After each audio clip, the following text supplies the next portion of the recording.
Mengenal pasti keperluan dan kehendak individu. Pendapatan boleh guna ialah pendapatan yang diperolehi oleh seseorang individu setelah ditolak potongan wajib seperti caruman KWSP, caruman perkeso, zakat dan cukai pendapatan.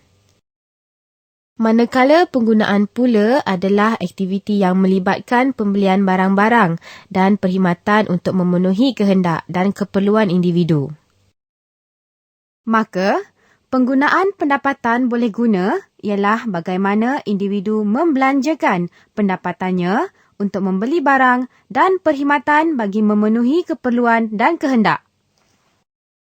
Seterusnya, mari mengenal pasti keperluan dan kehendak individu. Klik untuk penjelasan. Konsep keperluan individu. Keperluan individu dapat dibahagikan kepada dua jenis, iaitu keperluan asas dan keperluan-keperluan lain. Keperluan asas ialah keinginan individu terhadap barang dan perkhidmatan bagi membolehkannya terus hidup. Keperluan asas terdiri daripada keperluan manusia terhadap makanan, pakaian dan tempat tinggal. Klik untuk penjelasan.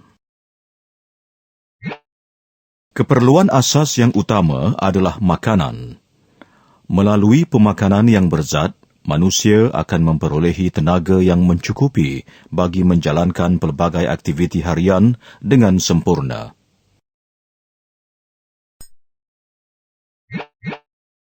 Keperluan asas yang kedua ialah pakaian. Ia bersifat keperluan, iaitu sekadar dapat menutup dan melindungi diri daripada cuaca yang panas dan sejuk.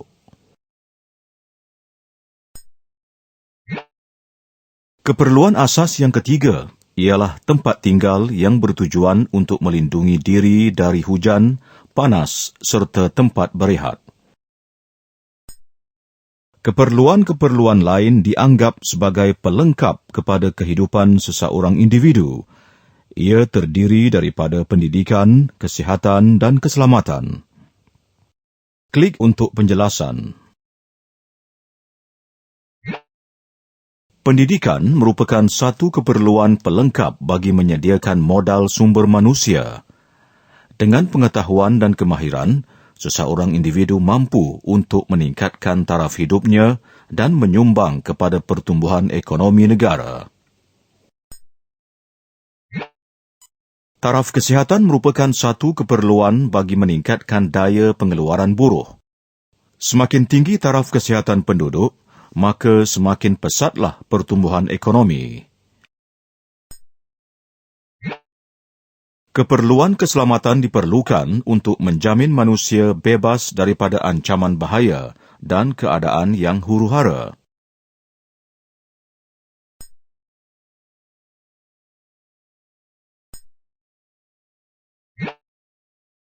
Konsep kehendak individu.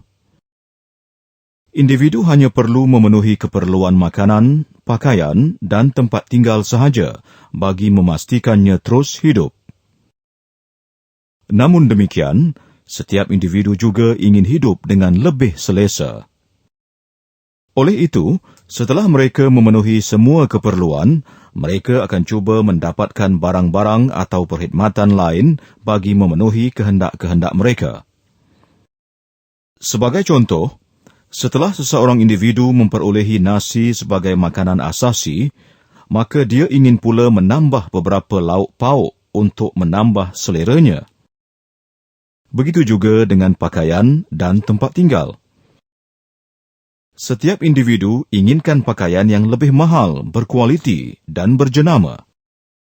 Daripada tinggal di rumah murah yang kecil, inginkan rumah yang lebih luas dan selesa. Kehendak individu boleh ditakrifkan sebagai keinginan individu untuk memiliki barang-barang atau perkhidmatan untuk mencapai kehidupan yang lebih selesa. Walau bagaimanapun, manusia masih boleh meneruskan hidupnya tanpa memenuhi semua kehendaknya. Kehendak manusia adalah berbeza antara satu sama lain, mengikut umur, status sosial, tingkat pendapatan, cita rasa dan kebudayaan. Perbezaan ciri-ciri keperluan asas dan kehendak individu. Hamzah, awak nak beli apa? Saya lapar betul ni. Pagi tadi tak sempat nak sarapan. Jadi saya fikir nak beli nasi dan air sirap. Awak pula? Saya dah kenyang. Jadi, saya nak beli aiskrim saja. Oh, jadi mengikut prinsip ekonomi seperti yang kita belajar tadi, saya membeli untuk memenuhi keperluan. Awak pula membeli untuk memenuhi kehendak. Ya, betul lah kata awak, Hamzah.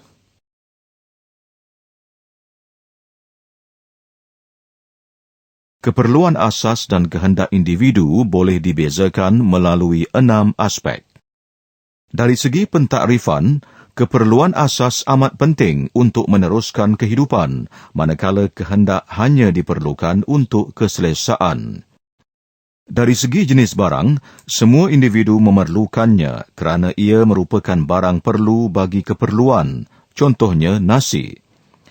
Manakala bagi kehendak pula, tidak semua individu memerlukannya kerana ia merupakan barang tidak perlu, contohnya ayam goreng. Dari segi harga pula, harga keperluan asas adalah stabil kerana dikawal oleh kerajaan, berlainan pula dengan kehendak, di mana harganya kurang stabil kerana di luar kawalan kerajaan. Dari aspek penghidupan, tanpa keperluan asas, individu tidak akan dapat meneruskan kehidupannya. Namun, individu dapat meneruskan kehidupan walaupun kehendak tidak dipenuhi. Dari aspek barang pengganti, keperluan tidak ada barang pengganti, manakala kehendak mempunyai banyak barang pengganti.